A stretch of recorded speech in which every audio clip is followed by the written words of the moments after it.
শেখ হাসিনাকে এখনো বাংলাদেশের বৈধ প্রধানমন্ত্রী বলে দাবি করে পশ্চিমবঙ্গের বিরোধী দলনেতা শুভেন্দু অধিকারী বলেছেন, হাসিনা ওয়াজেদ বৈধ প্রধানমন্ত্রী, এরা অবৈধ।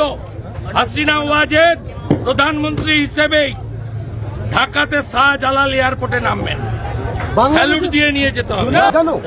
শেখ হাসিনা বাংলাদেশে ফিরবেন প্রধানমন্ত্রী হয়েই। তিনিই বাংলাদেশের বৈধ প্রধানমন্ত্রী। প্রধানমন্ত্রী হিসেবেই তিনি হযরত শাহজালাল আন্তর্জাতিক বিমানবন্দরে নামবেন এবং তাকে স্যালুট দিয়ে নিয়ে যেতে হবে। মঙ্গলবার 12 ডিসেম্বর ভারতের পশ্চিমবঙ্গের উত্তর 24 পরগনা জেলার ঘোচাডাঙ্গা আন্তর্জাতিক সীমান্তে অনুষ্ঠিত একটি কর্মসূচিতে অংশ নিয়ে তিনি একথা বলেন। 1971 সালে পাকিস্তানের সঙ্গে বাংলাদেশের যুদ্ধ প্রসঙ্গ টেনে তিনি আরও দাবি করেন, আমরা বাংলাদেশ সৃষ্টি করেছি, আমাদের 17,000 সেনা আত্মবলিদান দিয়েছেন, আমরা বঙ্গবন্ধু শেখ মুজিবুর রহমান দালাই লামাকে সুরক্ষা দিয়েছি। এ সময় তিনি বলেন, শেখ হাসিনা ওয়াজেদ বৈধ প্রধানমন্ত্রী, সে দেশের বর্তমান অন্তর্বর্তী সরকার অবৈধ। শেখ হাসিনা প্রধানমন্ত্রী হিসেবেই হযরত শাহজালাল আন্তর্জাতিক বিমানবন্দরে নামবেন এবং তাকে স্যালুট দিয়ে নিয়ে যেতে হবে।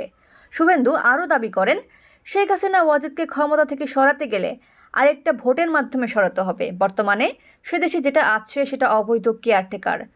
এটা অবৈধ কেয়ারটেকার।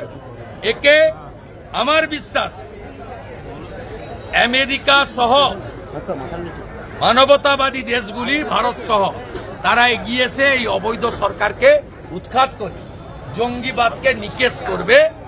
এরা আইএস, তালিবান, হামাসের আরেকটা সংস্করণ। আমার বিশ্বাস আমেরিকা সহ মানবতাবাদী দেশগুলো এগিয়ে এসে এই অবৈধ সরকারকে উৎখাত করবে।